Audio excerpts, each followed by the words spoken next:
Okay start. પાણીને conductor અન્ય દ્વારા સંગ્રહિત કરવામાં આવે છે. તેલને સંગ્રહિત ટાંકી તરફ લઈ જવામાં આવે છે. તેલ એ પાણીની ઉપર તરતા જોવા મળે છે. સંગ્રહિત ટાંકીના બે ભાગ હોય છે. તેલને વોટર પંપ દ્વારા બાજુની કક્ષાઓ તરફ લઈ જવામાં આવે છે અને પાણીને પાછું સમુદ્ર તરફ ફેંકી દેવામાં આવે છે.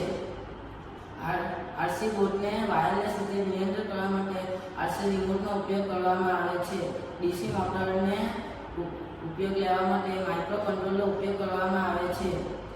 બોટની દિશા બદલવા માટે આરએક્સ રડારનો અને ડીસી મોટરનો ઉપયોગ કરવામાં આવે છે. દરેક બોટમાં 10 લિટર ઓઇલને સંગ્રહ કરી શકાય. તે 1 કલાકમાં 7 લિટરથી વધુ ઓઇલ સંગ્રહ કરે અને તે 12 કલાકમાં 100થી વધુ આરસી બોટ 1 કલાકમાં 6000 લિટર તેલ સંગ્રહ કરે અને 12 કલાકમાં 72000 લિટરનો ઓઇલ તેલ સર્વ અને પુનઃપ્રાપ્ત કરીએ છીએ. અમે આ જોઈ શકો છો કે આ માહિતી પાછું કામ આપેલો છે. તેમાં આપણે એક પાત્રમાં સંગ્રહ કરી શકીએ છીએ.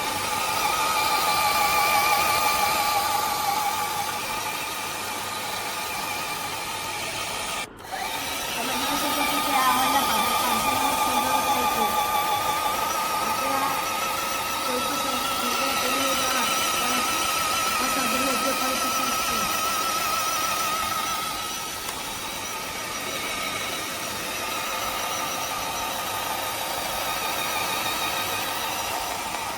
સ્ટાર્ટ.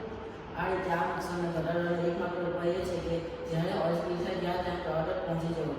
ઓઇલ સ્પિલની સાફ સફાઈ માટે મોટા અને વિશિષ્ટ પ્રકારના મશીનોની જરૂર પડે છે. ઓઇલ સ્પિલ થાય ત્યાં તરત સ્થાનો પર તરત પહોંચી જવું.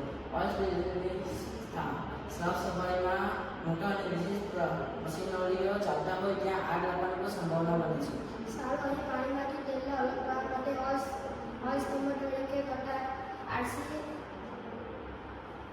આરસી ડ્રોન બોટમાં વિકસાવવાનો પ્રસ્તાવ મૂક્યો છે.